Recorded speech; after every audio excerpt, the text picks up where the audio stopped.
Pallavi, thank you for joining us on our ladies special.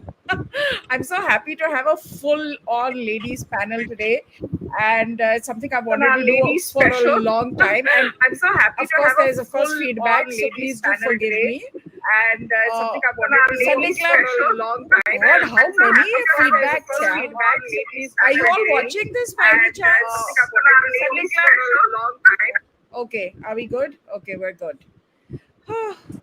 I get it so right and then I mess it up right at the last minute. But Oh, anyway. so it was your end problem. I thought it was something from my side. Oh no, it was you, Pallavi, not me. Okay, No, thank no. you. All right, so let's just dive into it. Of course, we've been discussing Prime Minister's U.S. visit, which was, I think, hugely successful. However, there has been some kind of lingering sentiment.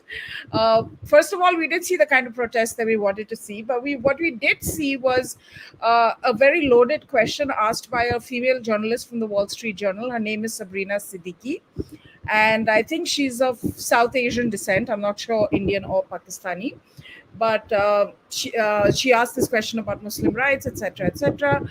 Loaded question put up to it, full of identity politics, including her own identity. So we know how that works, and of course, Prime Minister I thought handled it very well, very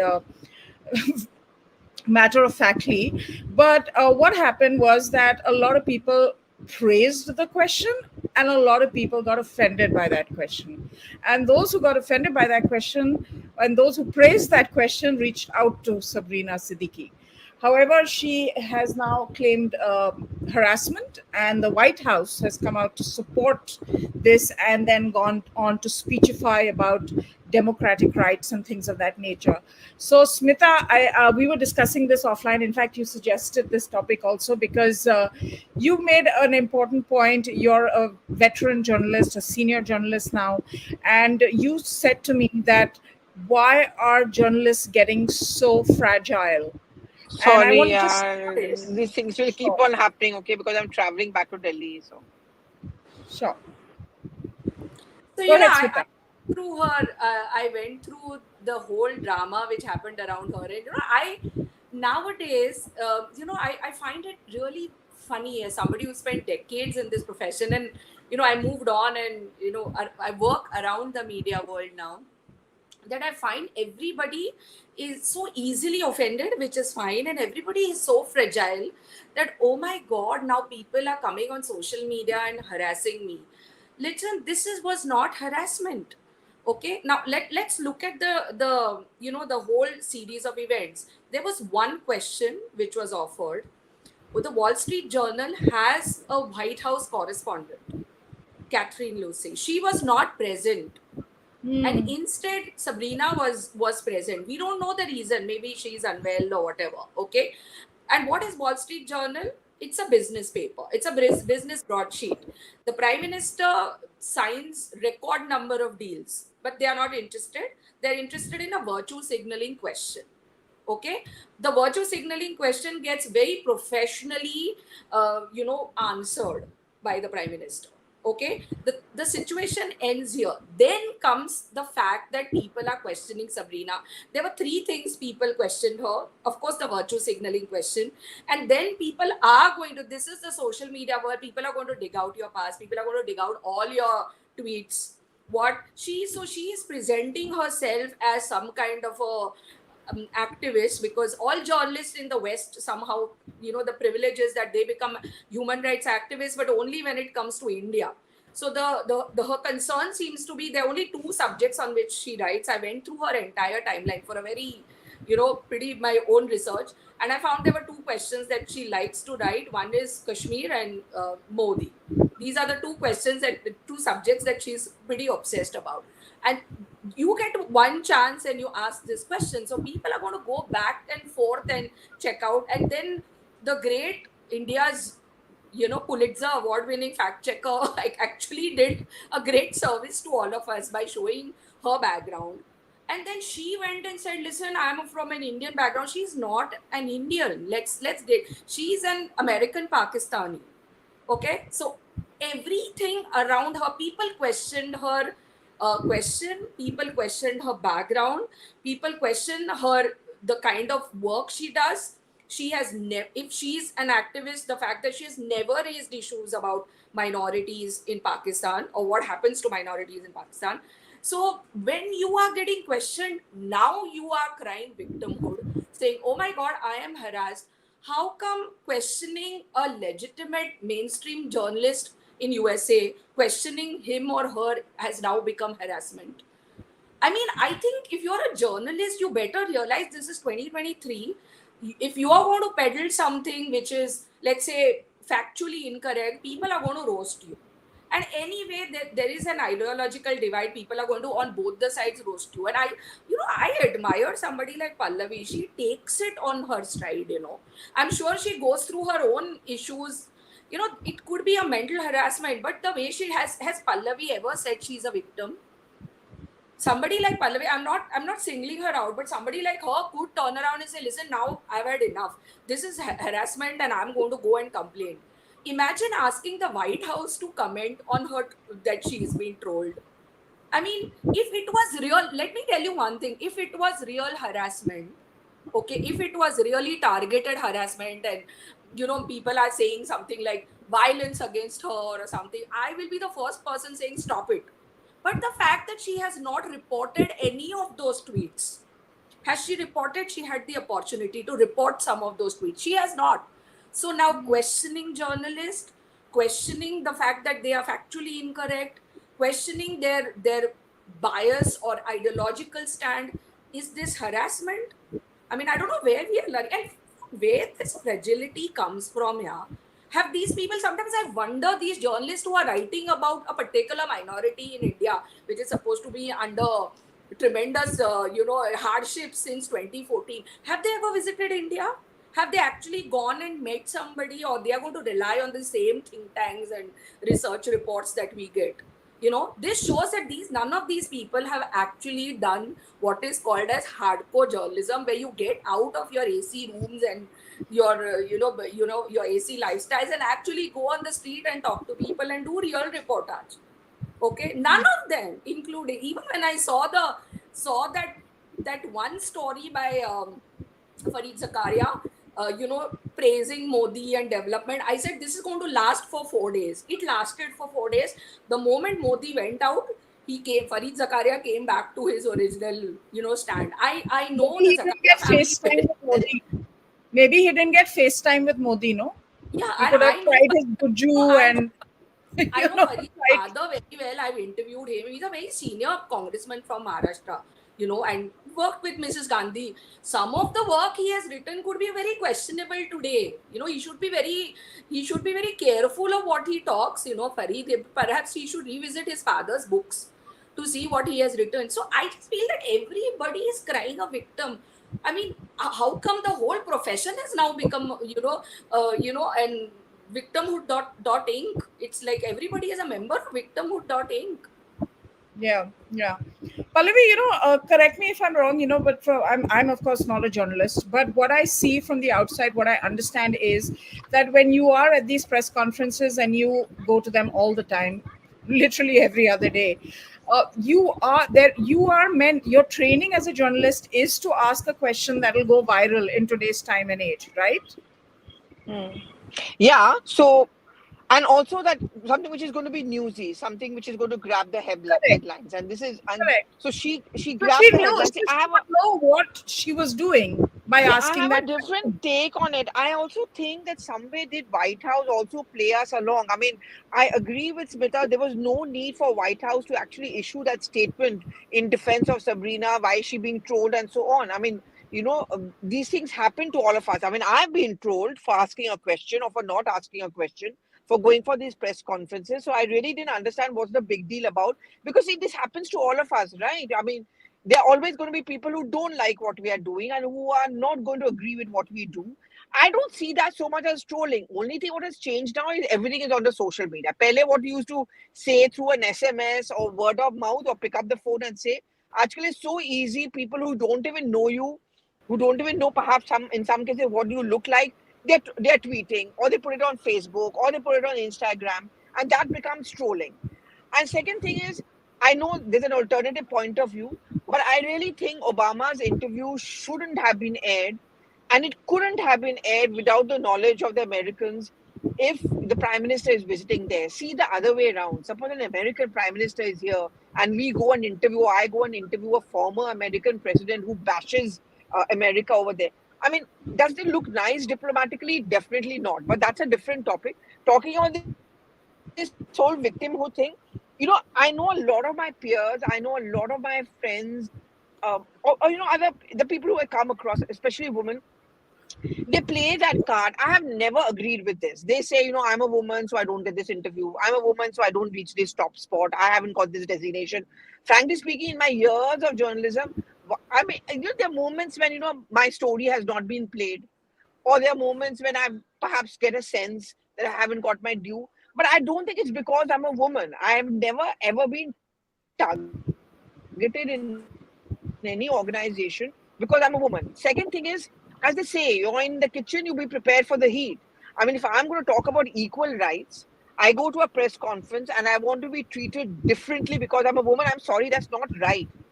I mean, you can't play the victim card. A journalist can't. I mean, we are always going to be asking or doing things, reporting, saying stuff on TV, like in my case, which many people may not agree with. So they'll trash us. You just have to take it as a part of your job. I mean, very often when people write editorials, there are people who reply to it and they just trash it. And then they go back to ma bap and they attack you. You look like, I mean, there are people on my social media timeline, how horrible she looks. Like when I'm talking to you now, they'll take a screenshot Yeah. and they'll put it out and say, yeah.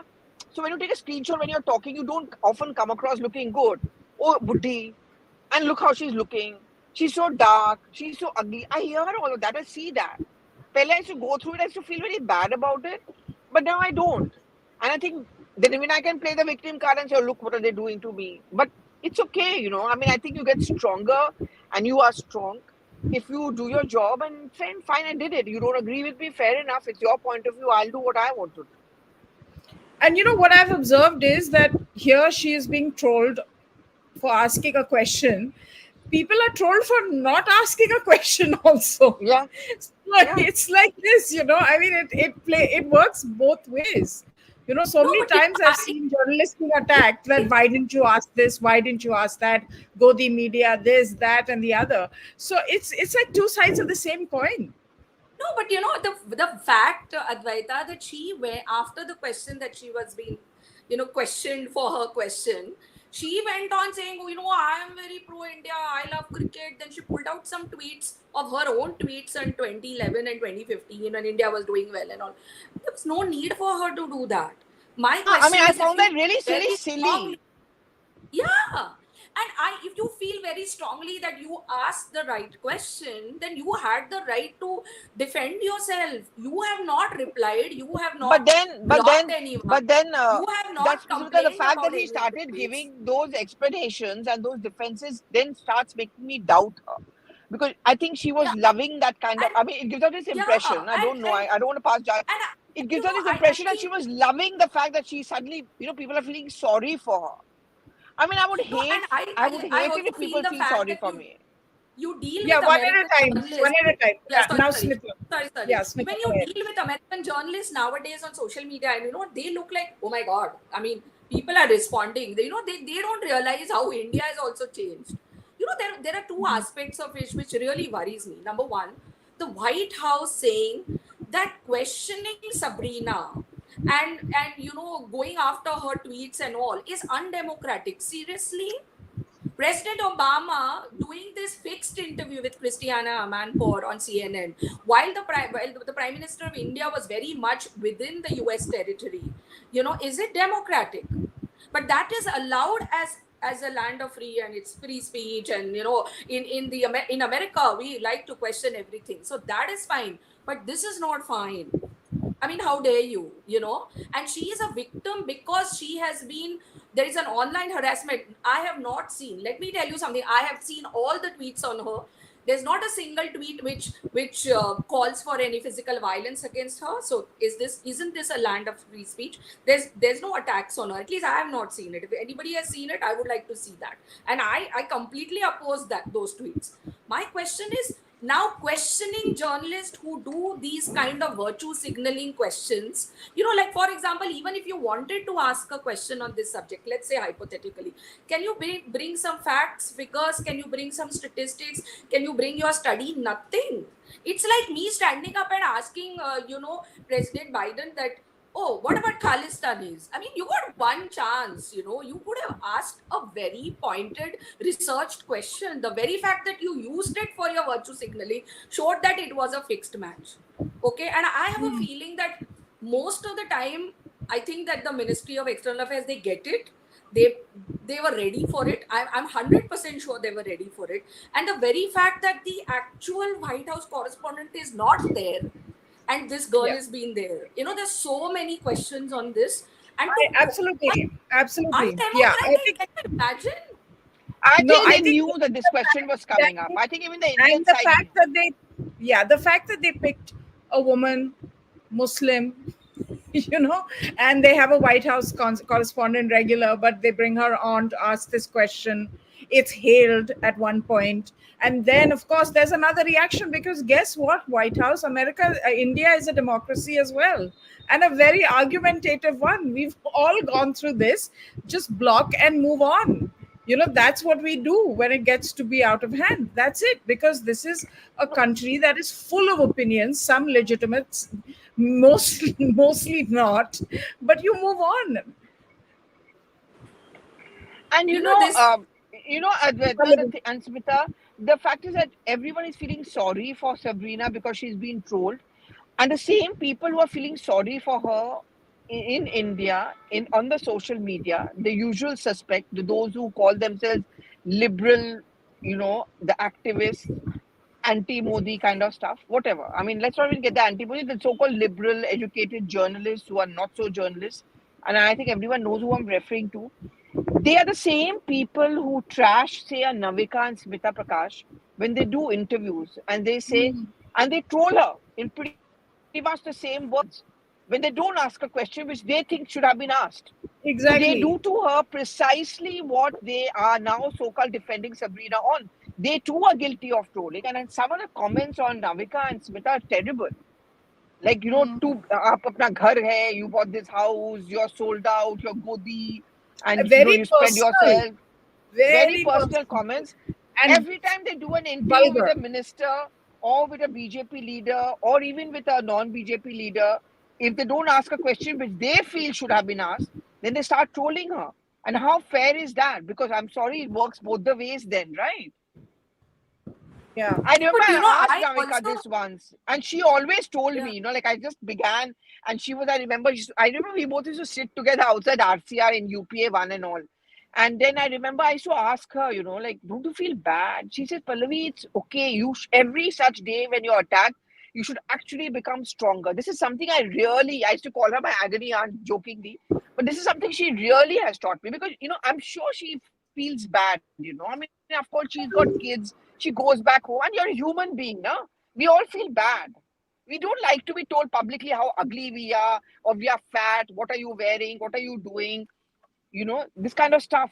They just say it and go away. But like we don't I put up have our a personal.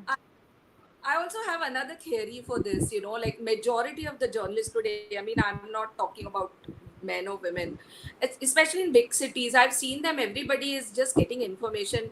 I must tell you that in MSN, I'm talking about print in Maharashtra, I would say Mumbai, there are very few journalists who still don't go to work. They work from home. There's still journalists who are working from home. Please don't ask me why, but it's true.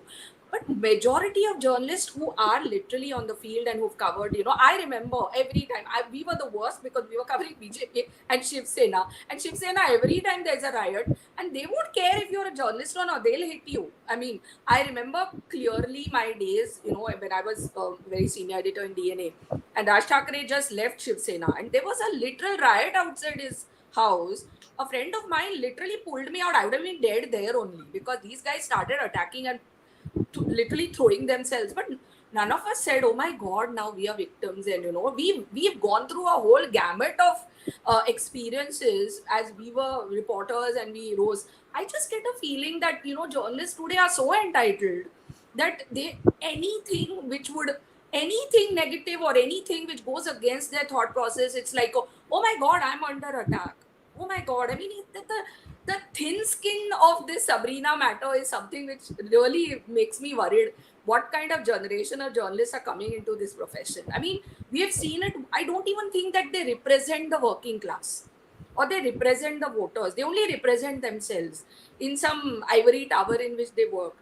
This reminds me, I know you must be knowing about this case called, what was her name? I think Taylor Lawrence. She was a Washington Post correspondent for social media or something. And her, every time that she would say all these terrible things or, go into people's profiles, dox people, she was having this battle with this handle called Libs of TikTok.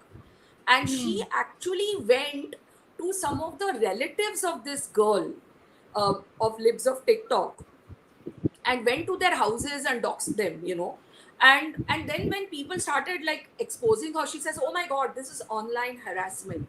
Imagine. And then people said, oh, but you know, during Nixon's time, during Watergate, people have gone to and knocked people. Is there a difference between exposing the biggest political scandal or corruption during Nixon time versus going to an individual's house and doxing them and asking their relatives about it? I mean, can we have some balance of argument in this? Taylor Lawrence went and said, I won't be surprised one day Taylor Lawrence is going to get a Pulitzer for this madness which she does, and she's some kind of a Is hero. she still there? She still has a job? She still has a job? If I'm not mistaken, she was with NYT. She was like the tech correspondent of NYT, and I'm sure she's at the right place. Washington is the place for complete narcissistic psychos like her. She's at the right newspaper as of now. But this constant thing, people are harassing me, and I wonder, Advaita and Pallavi, what is trolling? Just asking somebody is trolling? Just having a difference of opinion is trolling now? Trolling is when what is the I teach this subject, so I can tell you, when somebody and handle anonymous or blue tick goes after you, harasses you, just won't give up even if you argue, and this is the whole intention is to harass you. That is a troll. People having a difference of opinion with you, people trying to tell you, listen, you are factually incorrect, that's not trolling. But everything now Pallavi, is a troll. how much, explain this to us. You're a senior journalist, one of our best known journalists in the country. How much is, like, when you go to journalism school and when you do your initial job and all internships, etc., the questioning that you do in an interview or at a press conference, how much of it has to do with getting to the truth and asking questions that help you get to the truth, as opposed to going in there with certain preconceived notions and then baiting or questioning somebody and making a moment out of it for yourself and checking all the identity boxes, Muslim, Hindu, Muslim, female, so and so, etc. Where have we lost the plot, where we used to turn to journalists for facts and information, and now what we get is agenda being played out like this?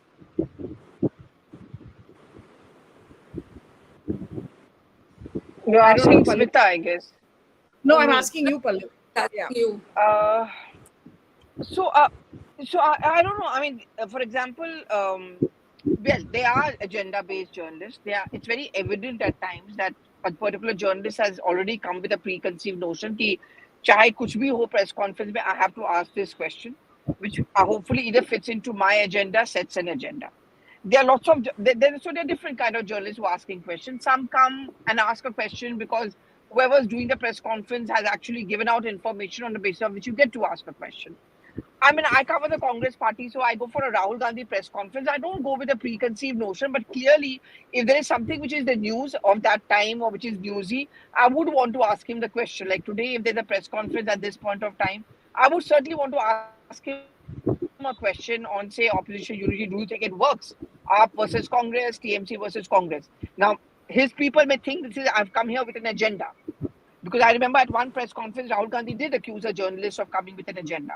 But I would see this as the most logical question to ask. So there are always going to be a different interpretation of the same question you asked or you've not asked.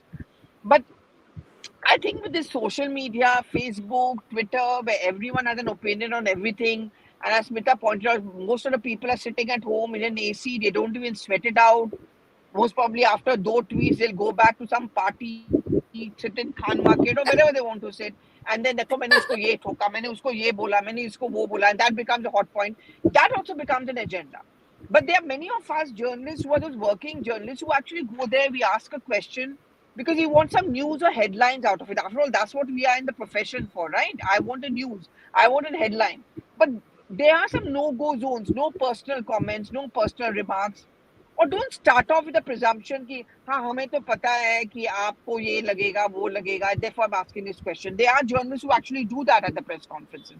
That is something which is not acceptable. I mean, I think Sabrina's question was fair enough. I mean, she wanted to ask. I mean, I don't even know whether she had a definite agenda, but the way things panned out, an Obama interview, her question, and then she getting trolled, then she being attacked, then she feeling bad about it, then the people who are feeling bad for her. There just seems to be a lot of method in the madness. Yeah. I think that, and then to kind of extrapolate from that situation and online behavior, which is essentially, a free space and street behavior in many ways, to extrapolate from that this is against the tenets of democracy and all that lofty statement and speechifying coming from the White House is sort of unnecessary, really. Yeah, and to call it undemocratic, I mean, but do you remember this? If I'm not mistaken, there is a case against Wall Street Journal for their reporting of the Delhi riots. I think they interviewed the brother of this guy who died, and he said there was a mob which came and said, forced him to allegedly say Jai Shri Ram, and that's actually the reason he died. The brother said, I never said this to Wall Street Journal. There's a case on Wall Street Journal. Now, even when Yeah, that right, story right. come out, if I'm Right. not In mistaken, India, you're right. During the Delhi riots, but you know what? Even when that story will come out, people will say, "Oh my God, media is under attack." I really want to say, I've been around for donkey's years. Is that media is also a business, okay? And if you are making any mistake or an error or a factual mistake or whatever it is, you are accountable. It affects your brand. But I've never seen this in recent times. I'm admitting it, and I see through the global media landscape as well as in India and vernacular, I have not seen a single media platform ever coming out and said we made a mistake. I have not come across. There may be maybe one or two this thing, but I think everybody is just super perfect now. Everybody is like just waiting. There's a big queue for Pulitzer because everybody is an expert on everything. Nobody makes any mistakes, and I want to say that even the readers of 2023, we trash everybody. Oh, people are sitting at home. People are way too smart. I deal with youngsters, young media professionals, and I've learned that lesson. If I make a mistake, I'm the first person in the class to say, I think I am factually like wrong. There's nothing wrong in saying this. None of us are like born experts. But even that victimhood, the whole BBC thing, oh my God, attack. And then eventually now the case will come out. But I want to say something final. People are saying, oh, this shows that Modi should not have press conferences. I disagree with this. I think both the sides are taking the extreme positions. I also feel like I would give a brownie point to Mr. Modi on this, that he took the question on and I think he replied wonderfully. But I see that Rahul I Gandhi think is he that handled it one pretty well. stand You who may will not say, agree with अरे his आप तो answer, but कहाँ I से agree.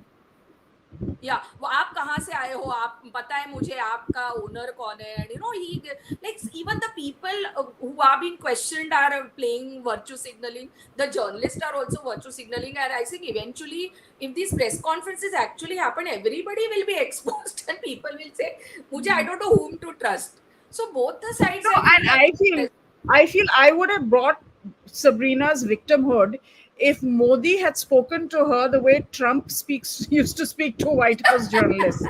If Modi had addressed her like that, I would have said, yes, here is a powerful person, a global leader, and he's being asked a question and he's responded in this manner.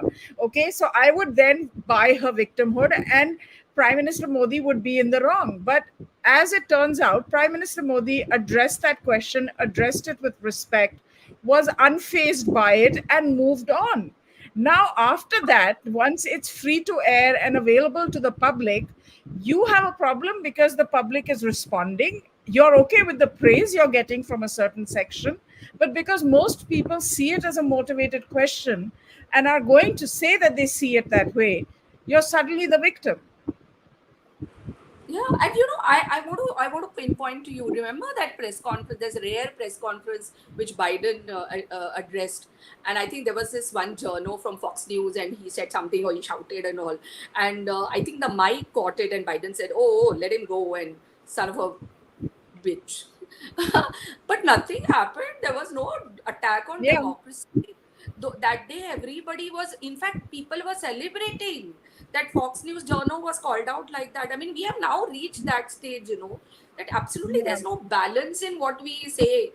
I felt it was very similar with what happened here when Arnab was arrested. I know half of the journalistic population. I can definitely tell you here they were celebrating. Acha hua, that way.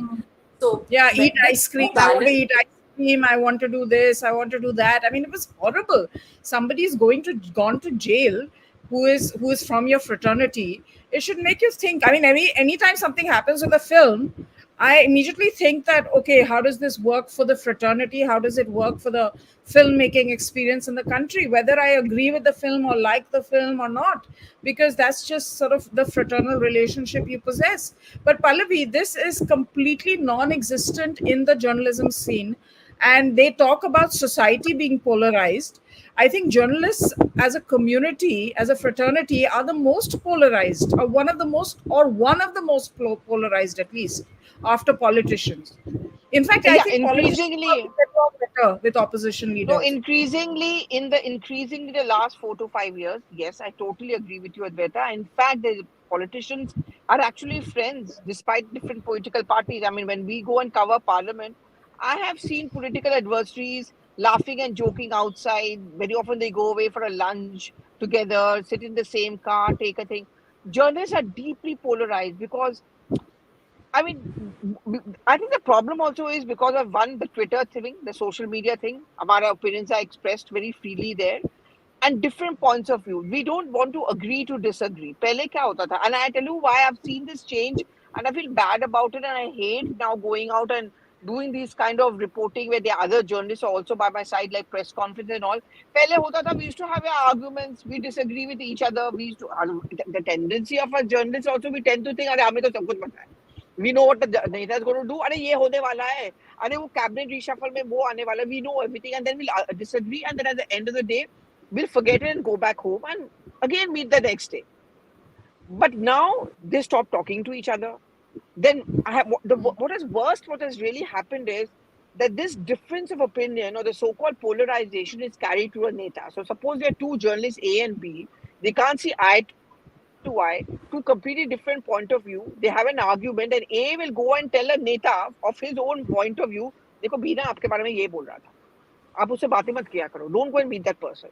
Then B will go and say to his point of view kind of a Neta who he was pitching for, कि A was saying this and this about you. And that is this is something which I have seen happening in पहले थोड़ा बहुत होता था, बहुत कम, 0.1%. But now it is there. Sometimes when I go and meet a Neta, I know some journalist has already told that Neta something about me. Oh, she's Godia, उससे बात मत करो. This kind, this polarization. The fact is that I'm not allowed to have my own opinion. I cover the Congress party, and I don't have to agree with everything that the Congress does, right? But when I go there at times inside the party headquarters and at the press conference, I can see the looks of some of the netas, some of the party spokespersons, some of the party leaders who are there. Oh, we know what you were saying. We know what you tweeted. Or maybe on Ageta show you said this. I hope you're listening actually. I hope you said this and that. So why should we talk to you? And those barbs. So this polarization has been two things have happened. Polarization among the journalists, which is now being used by the netas against us. And then if we sit and cry that our stock has gone down, I'm sorry, but to a large extent we are also to blame for that. But Yeah, I I'm think the so, polarization you know, I exists, and Pallavi, Smita, I just want to ask her one question. Pallavi, weren't you also like escorted out of a press conference at one point of time? if I'm not mistaken. Yeah, so it was a very legitimate question. I covered the finance ministry also, and I tell you what happened was that I don't know, it was something about price rise or some policy. And I remember that press conference, I think it was Rahul Gandhi only who was doing a press conference on one of the government's policies. So, what we do is that I also cover finance ministry. So I just came for the finance ministry press conference and I asked this question that, like this is what the finance minister is saying, blah, blah, blah. Before even Rahul Gandhi could reply, बाकी सब लोग चढ़ गए मेरे ऊपर. They said, no, you come here with an agenda. You clearly want to carry it. Do you want to carry the? We are not supposed to give safai. So do we need journalists like her over here? And this was after the press conference was over. So when others say, no, we don't need journalists like her, and they told me, ma'am, थोड़ा सा बाहर चलिए. So I went.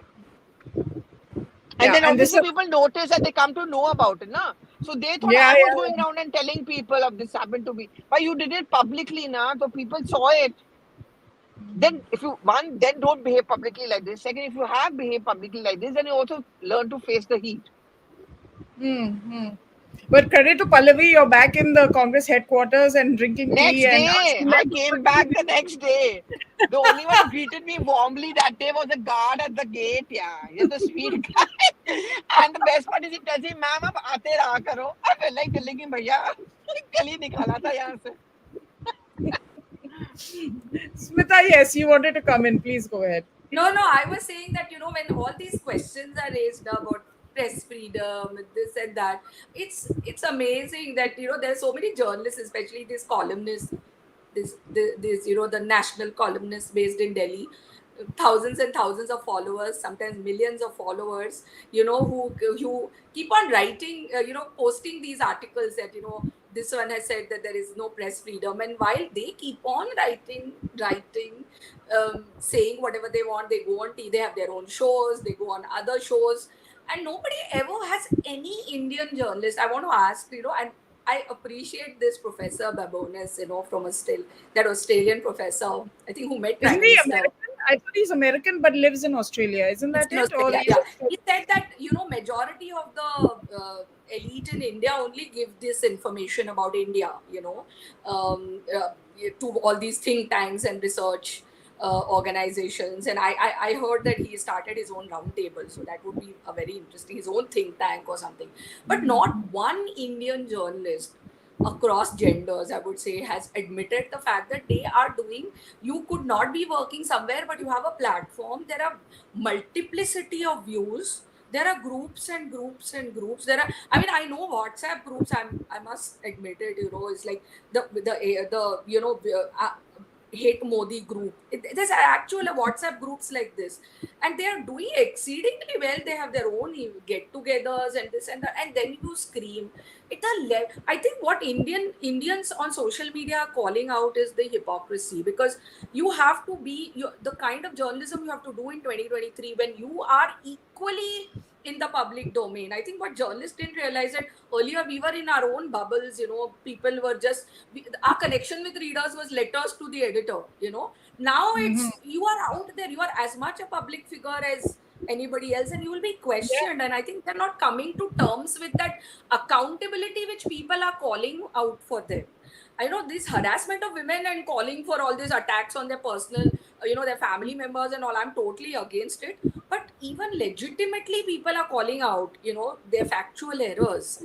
And, even because you are in public domain. You are in like a public broadcaster when you are out there. And the people are not liking being questioned. And I'm telling you, this victimhood culture is exported from the United States. None of you, all these women who are there, none of you are victims. You come from very wealthy families. You please get out of your echo chambers and do some real hardcore reportage. Come to India, see the state of Muslims in India. Please don't depend on one or two columnists in Washington Post and one fact checker roaming around. Just do some real hardcore reportage. Seriously, my free advice. And it's okay. We can all feel bad on Twitter. Sometimes I see this whole narrative about Modi supporters are trolling her and da da da. They should see how Modi supporters troll Modi. That's You see, whenever I'm trolled by people who are ostensibly from my side, and I feel really Yeah, bad. but recently she was trolled. You were very bad, and that was I poor was very upset. badly No, no, trolled, yeah. but Modi supporters, so-called Rahul supporters, sab karte hain. And the worst part is, Yeah. most of the netas is our biradari which is attacking each other. It is not fair, either both the sides. I think it's very unfair. And people should be allowed to have a point of view, a different point of view. We don't always have to agree with each other, right? And journalists Exactly. also need to understand this. I mean, when I meet a journalist at a Congress headquarters or at some ministry, I mean, I'm allowed to disagree with them, but then it becomes a big issue. See, usne aise bola. She belongs to that camp. She belongs to this camp, and we have started attacking each other. I think the saddest part in my after my years of journalism is this horrible change I've seen where journalists have begun to attack journalists. There was a But time even when we would your also stand by each organizations, other. listen, but even your organizations like the Press Club of India and Editors Guild and things like that, the kind of statements they issue are very selective. Like they pick up some Yeah. issues that concern journalists, and then they don't others. Now, if you're an industry body or you're a professional body, you should be representing journalists of all hues and all shades and protecting their freedoms, but they don't do that. For example, in recent times, I haven't seen Editors Guild even reach out to the around 40 employees who were sacked in a news channel. If I was Editors Guild president, I would have said, okay, I feel sorry for this. Here is our phone number. This is our office. Please approach us. We'll try and put in a word for you and get a job for many of you. Instead, there is a WhatsApp group, which is very nice. It's actually called Media Kalyan. And this is a Delhi-based WhatsApp group, and there are around 200 journalists, all cameramen, reporters, and senior, junior reporters. Zyada senior log hai nahi. We journalists start putting out over there, and sometimes the lovely things which happen there, where we find out where jobs are opening. जैसे कल किसी ने बोला there's a new digital channel opening up, you can apply for jobs. You know, and something, it's so sad that there many of them freelancers particularly, they don't have any medical fund. They are medical emergencies. So we all pool in money and we help each other out. COVID time especially. These are the nice things about journalism. Instead, all our energy is getting wasted in trolling this one, attacking that one, feeling sorry for this one. And the same people who sit there and give gyan on Twitter about देखो journalism के साथ बहुत बुरा हुआ, freedom of expression and all that kind of stuff. You go and ask them for 500 rupees, नहीं देंगे. Yeah, and the I want them victimhood to. is all about it. Victimhood is so superficial, and it's milked and milked and milked, and it's put on a stage. But then the actual fact that so many journalists lost their lives during COVID, what is happening to their families, what is happening to their livelihoods? I mean, real, genuine issues on the ground, Smita, that don't seem to raise any concerns. And she's absolutely right, and I connect with this because as a writer as well as a freelance writer, there is no pension, there is no scheme, there is no stability like that, and that the same applies to journalists, and it's something that you do start worrying about after a point. And I believe that when you come out, when you're fresh from a journalism class, that the first thing they will say to you that you should have, there will be diversity of opinions and thoughts, and a newsroom should really embrace all that, but that never really happens. I mean, when America loves to lecture us, you should see that they do not a CNN tell me one thing, which is the Republican, like a spokesperson or an analyst on CNN. Nobody survives for more than a month. Take it from me. I watch it on YouTube. They don't even pretend that they are neutral. Most of these channels are literally like the extension of the political arm of the Democratic Party. They are like card carrying members of the Democratic Party, and then they want to tell us. So this hypocrisy, but there was a very interesting thing which Pallavi said, that journalists and editors especially should know that all these politicians behind the back, many years ago, I was at a engagement ceremony of a very big printer publisher, like a big printing press in Maharashtra, and he publishes all the newspapers belonging to all political parties. Okay, so his son was getting engaged, and every big politician in Maharashtra was there. The warring Thakres, the Ranes, I mean, and they were coming, there was always like a 45-minute gap. Somebody would come and then somebody would say hello and hug them, and they say something in their ear and then exit. And then some people went up. I said, what the hell? So a photographer had just joined, and I was in Times India those days, and I said, देखा ना क्या हो रहा है इधर? He said, ये क्या? पूरा दिन हम लोग ऐसे अभी तूने what did you learn from this? पीछे सब एक दूसरे के दोस्त हैं. They meet, they party. They are not And we are as stupid. hostile as the way we are. We are so insanely, we have become stupid and, nasty and, full of poison against each other. It's terrible. It's not a great, what can you say, like a showcase to the younger generation who would like to come to into this profession. I think we should redeem ourselves a bit, and get out of this. No, everybody has a great life. All these big fat editors, you all have a great lives, your big plush houses, whatever. Good luck to you. But don't spread this negativity, seriously. You all are not victims. You all have you made it in your own way. You continue to be there. So this victimhood is the worst showcase we are giving to Gen X. Seriously. Especially when we're going through such a transformative time, I feel increasingly digital media is gaining more and more traction. I see it all the time, even in my own personal viewing habits. And like you just said, you watch a lot of YouTube and things like that. I think it's a time of flux and change. And it's very important that, the community of journalists focuses more on that rather than crying victimhood on these sort of superficial grounds, something that even non-journalists like me, just for having an opinion, go through, so it isn't that targeted at you or the Wall Street Journal or American media or Indian media or anything like that. Today, I mean, anyone with an opinion, if you're putting it out there in any format, be it on TV, on Twitter, wherever, you'll be attacked. There is a stand-up comedian in the US of Indian origin. I will not mention her name. And I saw one of her videos on Twitter. And I said, listen, this is too much generalization of what happens in India. And she was all very, I could see that the admin, they hid my response to her. And then she came on Instagram, and then there was a very funny video which I liked. And she says, oh, thank you so much, Smita. I said, but this is life. People may not like something what you like, and people may like something, but that is life, isn't it? Imagine living in the world when everybody constantly says, oh, blah, blah, blah, blah, blah, blah. I mean, it's not going to happen, right? Basically, Insta seems to be nicer than Twitter. Maybe I should spend more time on Insta now. Yeah, I mean, on Insta, it's just like, the way arranged marriages take place in India. It's so generalization. And I said, listen, for all you people, multi-diversity people watching, this is not really completely true, but it's a good joke and I take it.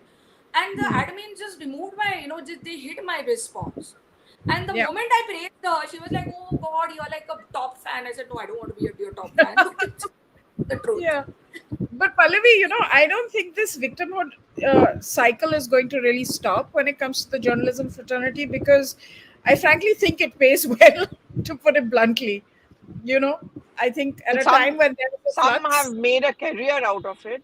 Some have earned money from it. And, you talk about the digital world, and the digital world is a good thing. But there's also a flip side to it. And the flip side is that the victim card, of course, plays a lot. And people do use that. I don't know if you remember that case of, there was again one of those YouTuber woman journalists. So she was out on the streets around 12 or 12:30, and then she's trying to stop the cops, and the cops didn't stop. I'm not condoning the fact that the cops didn't stop. It happened something to all of us, and this is something which needs to change. But our entire show for the next 3 days was about how the cops didn't stop for me. Mere saath aisa hua. This is what happened to me. And then the entire ecosystem was activated. And all of them said, this is very bura hua, this is very bura hua, jo tumhare saath hua. Then she said, yeah, this happens to a woman. How safe is a woman in this country? You talk about Nari Shakti. And what is Beti Bachao, Beti Padhao? Then ultimately, then I was thinking, when will they attack the Prime Minister for this? And that's exactly what happened on the 4th day. Ultimately, the Prime Minister was responsible for the cop not turning up on the street. I said, 4 दिन लगा दिए यार ये बोलने में, पहले दिन ही बोल देते यार, it would have solved off our problem. That's also kind of a victim card on which people are surviving, na? Yeah. They're getting the views, they're getting the likes, they're getting all of that. I'll also say that what social media has also done is, now there is a clear divide between journalists who are with mainstream media organizations and the influencers, both coming, and influencing and having their own followers. And I'm surprised that I can understand, that journalists, they are divided over ideology, and there are two clear camps, and pick and choose whichever you want to be. But I also always believe that if there is an MSM journalist who's been, let's say, unfairly treated by a politician or anything happens, the chances of the law and order machinery helping him or her out and sorting that out faster is very high even now, but doesn't really happen with influencers. We've seen during the Mahavikas Aghadi regime in Maharashtra, I mean, there's so many cases, but the Ketki Chitale case, this woman just insinuated something against a very top politician in Maharashtra and was in jail for over, if I'm not mistaken, over 20-25 days. Young girl, and nobody fought for her. Only, No, I and then think remember there was one this or two influencer campaign of praising Uddhav Thackeray also. So all these handles, celebrity handles that amount never of say anything about the politics, were suddenly like saying he's the best CM and things. So it was very clearly like the web economy the kicking in. amount of influencers and ordinary citizens attacked and jailed in the Mahavikas Aghadi regime, and then then they talk about dictatorship and all that. I mean, like, I just feel that journalists not supporting journalists, I appreciate. I understand too much toxicity and too much water has flown, and there could be past issues worked with each other and all that. But journalists not coming together and fighting for the cause of ordinary citizens. I mean, she's not even an influencer. She just wrote. I mean, she's not like a big time influencer. She not even wrote. Yeah, I She mean, commented or something. if you're He not did going to not protect stand even play. yeah, That is I think that's an important point, because if you're not going to protect even the underdogs of your profession, forget the big cats. Okay, fine, you don't want to stand up for Arnab, you don't like him, you don't like his success, you don't like his politics, you don't like whatever, fair enough. But what about the smaller journalists, from the B tier cities, the C tier cities, who actually do face mafias and threats and get killed and all of those things, and those things actually happen to them, but you don't even come forward for them. But anyway, that's a whole other discussion. I just want to thank Well, both of because you. it's become too city-centric thing now, no? It's only urban Yeah, areas, and we don't think much of towns and villages and all. and too city centric and too social media centric. Like if someone is trolled on Twitter, that becomes a crisis for the journalistic fraternity. But if a guy in small town Bihar is shot down by the coal mafia, or in Jharkhand, then that the stringer or the journalist from a smaller publication is completely ignored. So that's really, and the public sees it, the reading public, the public which is increasingly more And aware. what happens to the family? I feel very bad Yeah, about that. I mean, this Media Kalyan group, which I'm quickly talking about, that's exactly what we are trying to do. I mean, I don't get to do that much, but I know people who are helping with jobs. 100 rupees we collect, yeah, 2,000 journalists collecting 100 rupees. It's a lot of money, and we have helped out people. Surgery. In fact, there have been cases where someone's wife has died. We collect money for cremation, for parents. Maybe why? I think that's a good side. I wish these people who are on social media feeling sorry for some being told would actually do this. This is a better thing to do and more absolutely. meaningful. Absolutely. And I mean, and America really needs to just stop now because this talking down to the world, and I'm talking about the American administration here and the White House. This has to really stop, because the other day I was watching YouTube, and there was this influencer on YouTube who was talking, the vlogger. She was talking about her life, and she has extreme anxiety, and she says that I can't afford medication to deal with my extreme anxiety because I don't have health insurance. And here we have a prime minister who's rolled out this health insurance for millions. So just have a wake up call, focus on your own issues, that your young people who are facing these kind of challenges cannot get the right help because they don't have money, they don't have insurance, rather than targeting us on facile grounds. If you want to build a friendship, learn to find common ground, not have these lofty talk downs to us. So that's really all I want Also, to I say think this about this. Gora obsession, our obsession with foreign papers or foreigners to vindicate ourselves, I think that also needs to stop. I don't even care what they say about us. We shouldn't. We shouldn't. They do. Do they bother about what we say about them? They don't. So why should we Yeah, bother about what they say about us? yeah, I agree. और I कौन agree. Sabrina In आके fact, पूछने वाली है about these गरीब journalists? जितने लोग सब लड़े you know, पड़े थे on social media for her, she doesn't care a shit about us, yeah. my best friend in the US, he's American, obviously, and he doesn't read the New York Times. He doesn't care about it, and in fact dislikes it. And he's not a conservative by any means. I mean, he's a liberal in that sense, but he's just not into it. And so there are enough and more people who just don't buy that anymore, and they need to figure that out for themselves. That they are not the venerated site that they used to be. I mean, I lived in Atlanta. We used to go to CNN, Smita. It was part of a tourist junket. Like, if you come to Atlanta, you go to the Coca-Cola factory and you go to CNN, because these were the two big institutions that I existed agree. in the state. But now, I mean, I'm like, oh God, like, is Coca-Cola still around, but CNN?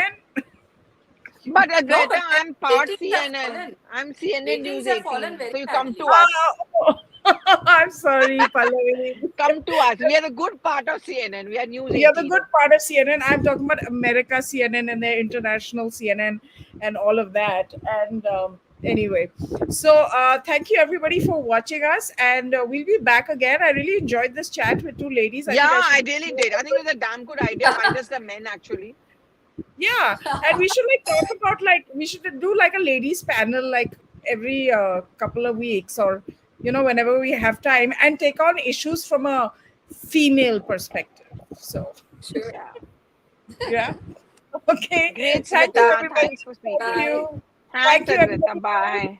Like, share, subscribe if you enjoyed this content, if you enjoyed our conversation, so that we bring you more of this.